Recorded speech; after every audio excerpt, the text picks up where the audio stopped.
Y amigos, continuamos con más de la entrevista con el maestro Julio Fernández Paz, quien además es asesor del Colegio Irlandés de Nuevo Laredo y además otros colegios acá del noreste de la red Semper Altius.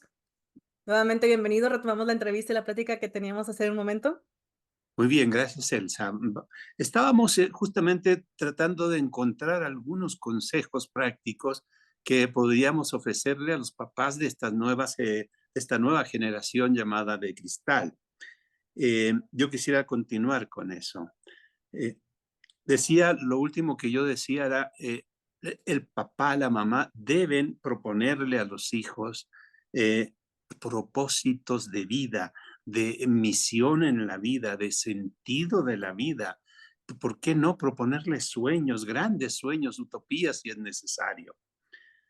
Una cosa que nos cuesta mucho con estos niños es reconocer cuando hacen las cosas bien hechas. Hay que darnos cuenta y darles el reconocimiento oportuno y necesario cuando hacen el bien. Evitemos descalificarlos. Evitemos descalificarlo. Es que tú no sirves para mucho, es que tú Eso no está me haces terrible. caso, es que tú eres desobediente, es que tú no quieres hacer las cosas, es que hay que evitar en lo posible descalificar.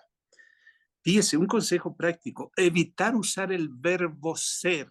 El verbo ser imprime carácter y provoca que lo que se sentencia con el verbo se haga realidad. Por ejemplo, si yo le digo continuamente a mi niño de esta generación, eres un perezoso, eres un desobediente, nunca me hace caso, eso que se propone como una sentencia puede más bien transformarse en una realidad más que todo lo contrario que es lo que yo esperaría, ¿no? Este punto es fundamental. Hablamos de la sensibilidad de estos niños, de su tendencia a deprimirse, a sufrir ansiedad. Hay que estar alerta, hay que estar alerta, hay que ir y saludar el buenos días y mirar a la cara, ver sus ojos, leer las emociones que traen, observar permanentemente el comportamiento emocional de estos niños. No vaya a ser que uno de estos niños se te suicide y tú no te diste cuenta de que venía un proceso. A ver, No eso lo está puede. muy importante. Híjole, y está de que te asustas. Por eso un paréntesis ahí. ¿Cómo identificarlo si el niño a lo mejor se guarda sus emociones? Bueno, Que hay en este, México. miren, normalmente cuando un niño está afectado por alguno de estos síndromes hay un cambio de comportamiento Okey. y de eso tengo que darme cuenta. El niño posiblemente una de las manifestaciones es quiere pasar dormido todo el día. Mm. El cambio en los horarios, en las dinámicas del horario, ya no tiene interés por salir. ¿Ok? Esas son manifestaciones que nos dan luces de que aquí algo pasa. Hay un cambio de comportamiento, de costumbres y de hábitos que están alterando emocionalmente a este niño. Por eso dice, observe el comportamiento emocional de su hijo. Hay que mirarle, hay que aprender a mirar más a los ojos. Hay que aprender a acercarse, a entrar en el espacio escénico del niño, mirarle a los ojos, ofrecerles esa posibilidad de comunicación, de contacto visual. Eh, Fíjese lo que voy a decir. Dije al pasar que una de las características de esta generación es su extremo interés en redes sociales. ¿Okay? Retomo esto y diría que el consejo justo sería limite y ajuste el tiempo de uso de los dispositivos. ¿No? Fíjese que aquí hay cosas todavía más obvias. Mire, en la época anterior, el televisor empezó a ser el centro y núcleo del ambiente hogareño. Y yo creo que los papás no nos dimos cuenta de que le dimos un uso que no era el correcto. Vete a ver televisión, es decir, deja de molestarme, deja de ocuparme. el televisor como la nana de la casa, Así es. el televisor como la nana, el entretenedor, el que me tiene al niño quieto y no me da lata. ¿Ok? Pero lo mismo ha ocurrido con los aparatistas, los dispositivos actuales. Le regalamos a un niño de 2 o 3 años un iPad o un teléfono. Ujú. ¿Y para qué? Para que juegue. La mayoría de los niños usan esos aparatos de los niños pequeños para jugar. Es decir, hay una tremenda riqueza en la tecnología. Hay programas educativos fabulosos. Pero los papás volvemos a caer en esa tentación de dar un juguete que entretenga y no un recurso que eduque. ¿Ok? Hay que encontrar ese punto de equilibrio en relación a los dispositivos que pongo en manos de mis hijos. Deberíamos hablar con ellos y saber qué aplicaciones están usando y para qué. No vaya a ser que nos encontremos con sorpresas desagradables, que el niño esté metiéndose en aplicaciones peligrosas o que no le van a hacer el bien. Tomen acuerdos con sus hijos sobre el uso de la tecnología. ¿Cuáles son las aplicaciones que el niño necesita para comunicarse? Y quizá, ¿por qué no? Hay aplicaciones que son de control paterno. Es Así es. decir, que usted sabe o se entera qué está pasando. Bueno, en los casos que se pueda o que se vea pertinente, ayudaría mucho a ese papá, a esa mamá, tener una de estas aplicaciones que nos informan de qué está pasando o cuál es el uso que le está dando mi hijo a la tecnología. Otro elemento o signo que puede ser preocupante de un niño de esta generación es el tiempo que aplican en esto. Si yo le diría de este modo, proteja el sueño de su hijo, que su hijo sueñe lo necesario. No vaya a ser cosa que usted se lo mandó a la cama temprano y el niño está en su cuarto horas y horas con su dispositivo y no se duerme. Y al otro día no quiere levantarse o no tiene las mismas ganas que podríamos esperar y la ilusión de ir al colegio a aprender y a verse con sus amigos y esto, ¿no? El uso de dispositivos se debiera interrumpir al menos una hora antes de irse a la cama, ¿no? Y uno fundamental, estos niños están perdiendo una habilidad fundamental, la voluntad. La voluntad, La ¿ya? voluntad, dice, estos niños, estamos hablando más o menos, habíamos dicho, o habíamos comentado que no había una etapa, ¿cómo dice? Una década, Acuerdo. pero más o menos hablando de qué edad y hasta dónde estamos Bueno, hablando. es que yo diría que desde los 90 o 2000 en adelante todavía podemos llamarle a esta generación generación de cristal y están entonces involucrados aún los niños que están en este momento naciendo en la primera infancia, más principalmente y los adolescentes de esta época. Yo pondría atención particularmente en estos dos estamentos, ¿no? Los infantes y los adolescentes. Bueno, mire, principalmente, bueno, quisiera terminar con esto de la voluntad. Ah, okey. Eh, una primera idea, el formar la voluntad no implica que el niño pueda hacer lo que su propia voluntad quiere. Muy, aprender a formar en la voluntad implica asumir una fortaleza en la personalidad, Okey. ¿ya? La fortaleza que implica enfrentar una tarea, hacer algo que no me gusta, hacer algo que implica mucho esfuerzo. Esas son las manifestaciones de la fortaleza de la voluntad de una persona. Y viene Debemos, entonces, sí, Perdón, dígame. y viene a ser con tareas simples, desde a lo mejor cumplir con un horario de las Sí, actividades extracurriculares que no te gustan, pero que debes de cumplir.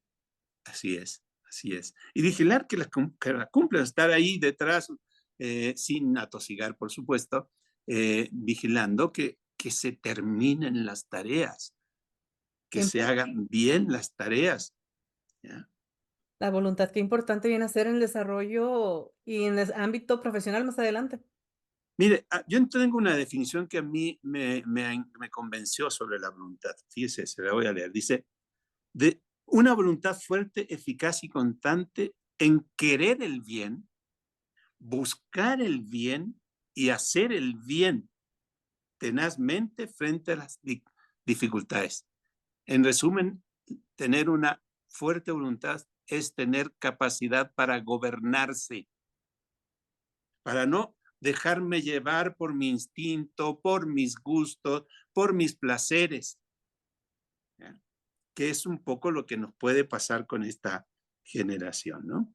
Bueno, entonces el ambiente familiar y el escolar también tienen muchas posibilidades de prácticas como las que usted mencionó, es decir, un horario a cumplir, unas tareas a realizar, inclusive solo un tiempo de uso de los dispositivos y no más. Eso sería un gesto de voluntad, ¿no? Que el niño diga, sí, no te voy a quitar, te vas a ir a la cama y no te voy a quitar tu dispositivo, pero te comprometes a no usarlo porque ya es tiempo de sueño. Eso sería una gran práctica de una voluntad eficaz o fuerte en un niño de estas edades, ¿no? Terminar los deberes, cumplir lo prometido, respetar los límites, firmeza ante las tentaciones, ser capaz de sacrificarse, de compartir y de ayudar a otros, ¿no? En la familia, ayudar al hermano, compartir con el hermano o la hermana, son prácticas de todos los días, ¿no? Enseñar a compartir. ¿Y cómo se puede retomar si a lo mejor las personas que ya crecieron los niños y que están en unos 20, 25 años y todavía están enfrentando con eso de que no me gusta, no me late, no lo quiero hacer? Porque también luego te dejas llevar mucho por eso que comentaba usted en redes sociales, para concluir esta parte de la entrevista, eh, que dice: "No, es que si no te gusta y si no te late, no lo hagas".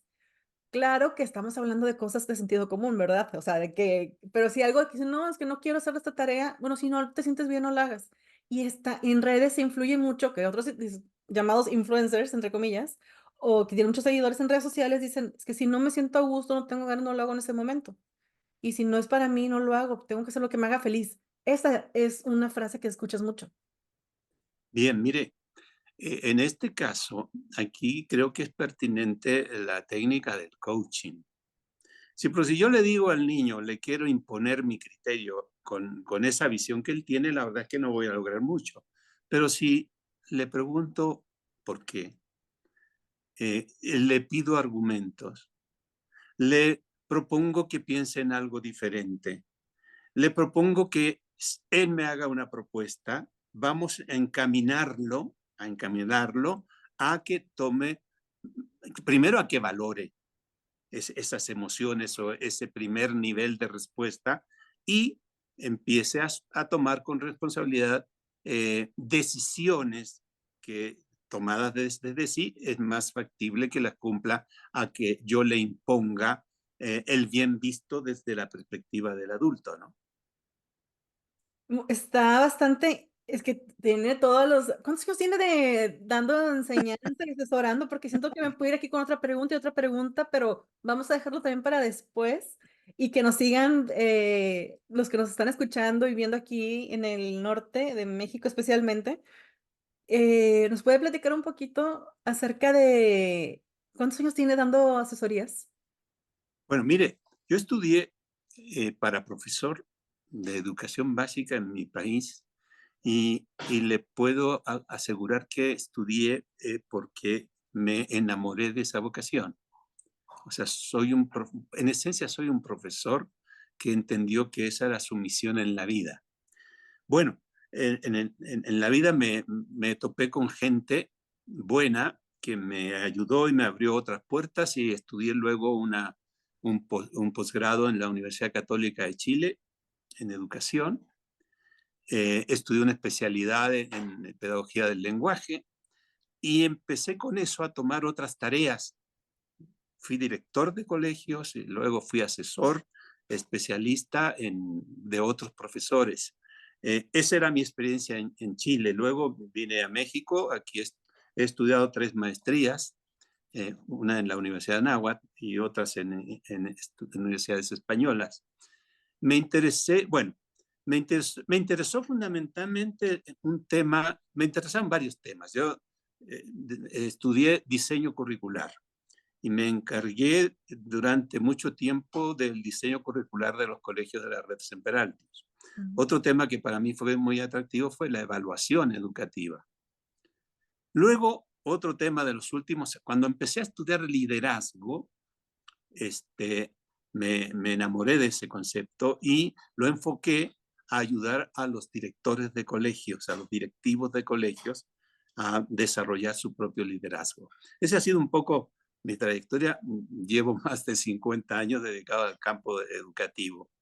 E inclusive he atendido colegios. Hubo un tiempo en que yo atendí colegios de toda América, inclusive de Europa, que pertenecían a la red.